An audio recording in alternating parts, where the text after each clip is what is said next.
Aholini xavfsiz va uzluksiz gaz bilan ta'minlash maqsadida sohaga raqamlashtirish tizimi kengroq joriy etish maqsadida bir qator o'zgarishlar kuzatilmoqda.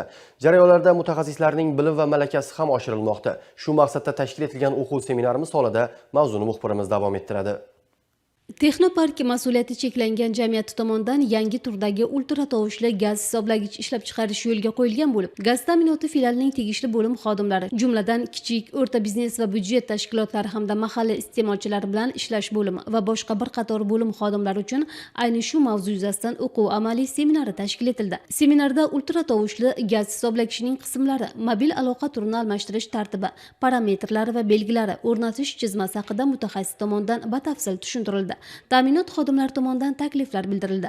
Tadbir davomida ultra tovushli gaz hisoblagichning asosiy qismlariga e'tibor qaratilar ekan, xususan ularning ixcham, yengil, korroziyaga chidamli ekanligi, ortiqcha bosimga bardoshliligi to'g'risida to'xtalib o'tildi. Tushuntirishlarda qulay interfeysligi borasida ma'lumot berilar ekan, oson bosiladigan tugmalar, hisoblagich va klapanni boshqarishni bir marta uzoq bosish orqali amalga oshirish imkoniyatiga ega ekanligi ta'kidlandi. Mutaxassisning fikriga ko'ra, agar kelajakda ma'lum bir mintaqada o'lchov vositalari uchun aloqa turi o'zgarsa, ultra tovushli gaz hisoblagichda ham aloqa turini almashtirish mumkin. Jarayon esa atigi 5-10 daqiqa vaqt oladi. Bu bo'yicha batafsil ma'lumot foto taqdimot asosida tushuntirildi. Displeyda chiqadigan signal va simvollar mohiyatiga batafsil o'tildi. Barchani birdek uning o'rnatilish chizmasi qiziqtirdi. Taqdimot davomida har bir qismiga e'tibor qaratgan holda axborot berildi.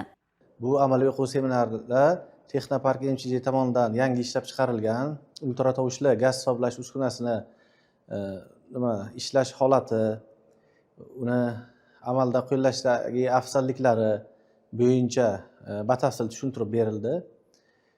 Shu bilan birga gaz ta'minot filiali xodimlarini malakasini oshirish uchun Vazirlar Mahkamasini qarorlari hamda vazifaviy yo'riqnomalari bo'yicha xodimlarga tushunchalar berildi.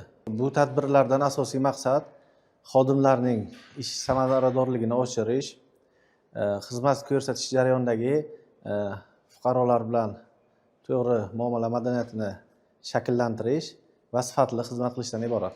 Seminarda yig'ilgan gaz ta'minoti xodimlari o'zlarini qiziqtirgan barcha savollarga javoblar olishdi.